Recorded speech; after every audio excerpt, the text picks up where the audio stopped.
Hi, wrestling fans. Thanks for clicking the dreaded D-Rose report. Got a lot of news here. Let's get going. Hope everybody had a great holiday and weekends and whatever. Now, I ain't going to get it all on this. Anyway, WWE Tough Enough winner Sarah Lee, she brought her buns to the Performance Center in Orlando yesterday. Well, I think that was like Monday. The next episode of Superstars Inc. is Corey Graves. He's going to be talking with Big Show about his tats. He's got some big tats too. Big Show does. Anyway, a new movie called Confession with Rob Van Dam is going to be released on YouTube September 18th. Not sure how they release it there. We're just watch it that way, whether it's pay, channel. I don't know. Former WWE star Snitchky, that apparently can't change his name, was backstage visiting the other night at SmackDown tapings in Wilkes-Barre. Snitsky that week's going to be coming out. He's coming out with his own podcast, probably called Snitsky. Who knows?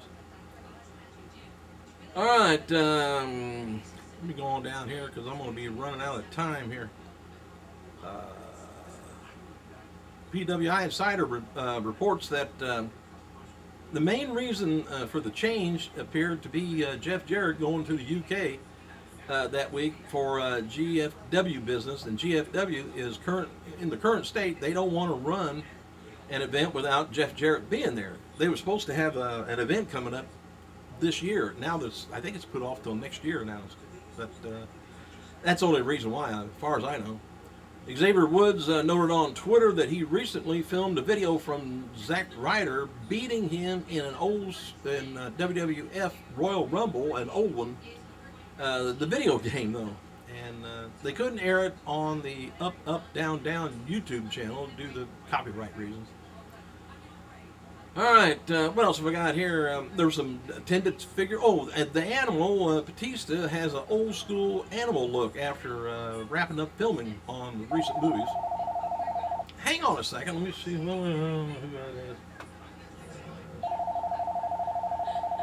Call from. I still don't know who it is. Hang on a second. All right, Call from September, WWE attendance figure, September 3rd in Orlando was a sellout crowd of 250. Must have been a small place. In Jacksonville, NXT drew out a sellout of 250 fans. September 4th, Hampton, Virginia, 3,000. That was a John Cena type tour, they call it. Hardwood, New Jersey, or Wildwood, New Jersey, Hardwood. I got a mop. 1,500 fans. That was Roman Reigns tour. And then Baltimore on September 7th, they had about 6,500 fans. And Roddy Piper's son, Colton Toombs, who does MMA and pro wrestling, he was married this past weekend and paid tribute to his father by wearing a kilt. All right, now this is bad news here. I hate this. The rumored Ronda Rousey appearance at WrestleMania 32 won't be happening now after she announced for the Mile 22 movie. That's going to be filming in Indonesia during March and April of this year. That's WrestleMania season. Ronda was direct about the appearance not happening. All right.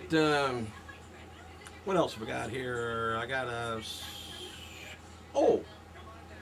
in the year 2007, Hornswoggle was revealed as the illegitimate son of Vince McMahon on the episode of Raw. You remember that? Anyway, and Junior Fatu Rikishi made his TNA appearance on Impact taping in 2007. And in 2012, last week, Jerry Lawler suffered the heart attack on live Raw. Fortunately, he would make a full recovery within about an hour. With the hour remaining left in the show, there was no commentary at all. And with Michael Cole updating the TV audience, though, whenever possible, letting them know how things were. And former TNA star Gunner was involved in a fan incident at a PWX event, I think it was September 6th in Winston-Salem, North Carolina. It's kind of a strange deal. They reported that a Carolina indie fan named Adrian Rohr who attends many of the events there, I guess, apparently has written negative things on social media about Gunner. Gunner wasn't happy with him. And fans also were chanting Dixie's reject at Gunner, so he's pissed to no end. And reportedly leading him to kicking Roar in the chest in front of his young son. PWX has no ringside barriers around the rings. Most of the wrestlers reportedly took Gunner's side, which they normally do, even when the wrestler was wrong. But others who were working the event said that the assault was unprovoked, and Roar is said to be a very respectful fan and who's not a nut in any way. Gunner said, and for the record, don't be an idiot fan and step into my ring. You will get kicked. All right, September 11th. Today, watch around. Make sure things just look right wherever you're at.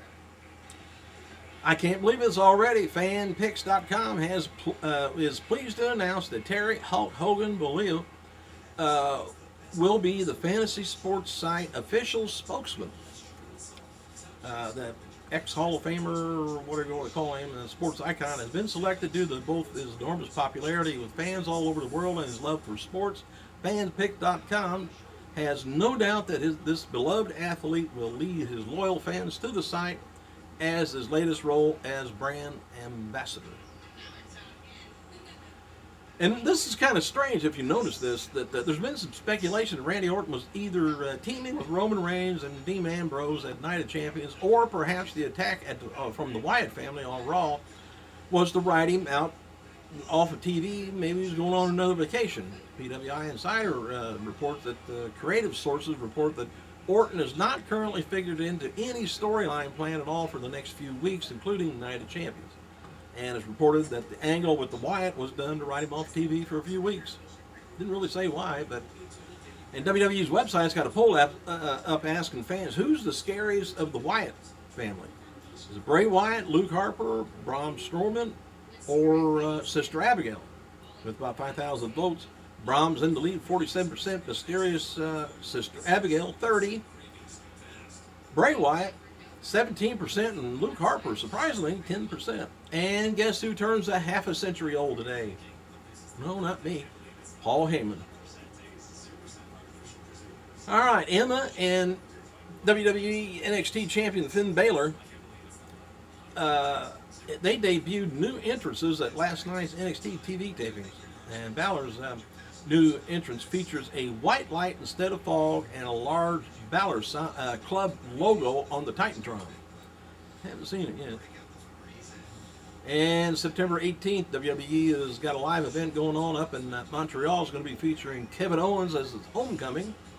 And he faces Cesaro, and WWE is releasing a special homecoming t-shirt for Owens.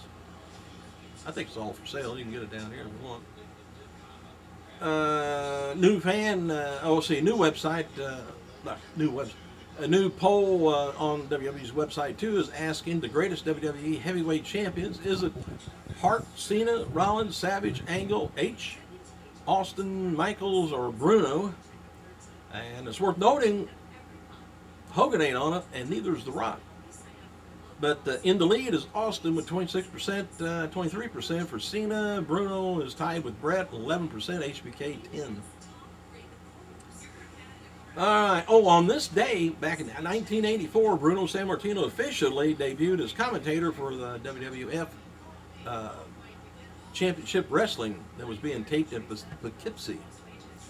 In 1995, the Monday Night Wars began. It was the first ever head-to-head Raw versus Nitro. WCW Nitro defeated WWF Raw 2.5 to 2.2 in ratings. Not very good ratings on either place, really. In the year 2000, Monday Night Wars continued. WWF Monday Night Raw defeated Nitro 5.8 to 3.2 in the ratings. I bet they wish they could get that now. And in 2009 on this day, Jeff Hardy was arrested on trafficking charges of controlled prescription pills, possession of antibiotic steroids, according to the Pilot in North Carolina. That's the Pilot's paper. The pilot reportedly, Hardy was arrested and searched his home, turned up 262 Vicodin's prescription pills, 180 Soma pills, 555 milliliters of antibiotic steroids, and a residual amount of powder cocaine. Items of drug paraphernalia is around there, just like everybody else. We're all that way. Thanks for clicking, you guys. I gotta go.